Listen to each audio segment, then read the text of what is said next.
Well, you said that when this book, when you got this idea, you were hearing this song, you were hearing the We Three Kings. Yep. And so you got this idea. Now you are readers in your home. Absolutely. And so you spend a lot of time reading, and so that just kind of plays into this area of giftedness, and so this just builds on that.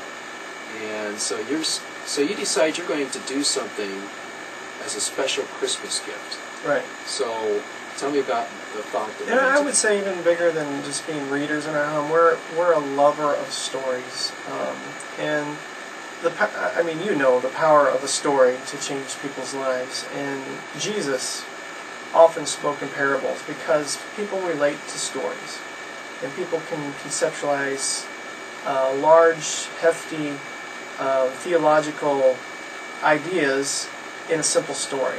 And Jesus was and is the master of the story in his parables. So we're a lover of stories, and we seek out good stories to feed our brains with, if you will. But in 2007, it was around Christmas time. I was actually in the kitchen. I remember it vividly. I was drying some dishes. Christmas music playing in the background. We Three Kings song was on. I'm humming along. We Three Kings of Orient. And then I stopped and I thought, I wonder what it would look like if they were W-E-E Three Kings instead of just We Three Kings.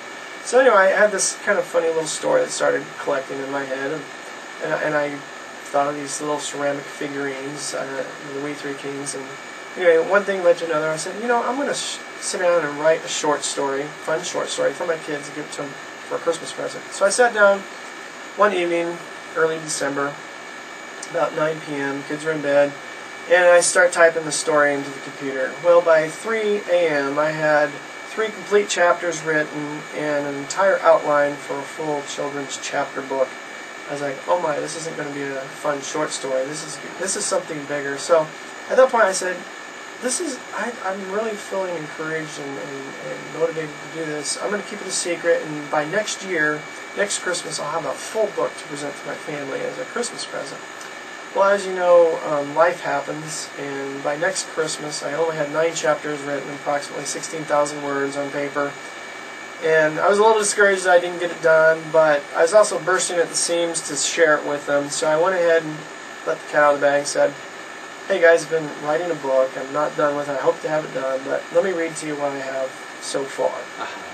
So read the chapters I had so far, and my kids were like ecstatic. They're like, oh, Dad, you got to write the next chapter. We got to know what happens. I was like, okay, I will. So over the course of the next couple of years, I'd write a chapter, get it done, read it to the family, and again, the kids would be like, you got to write more, Dad. So and then I had months of lapses where I didn't write anything because I got busy or whatever.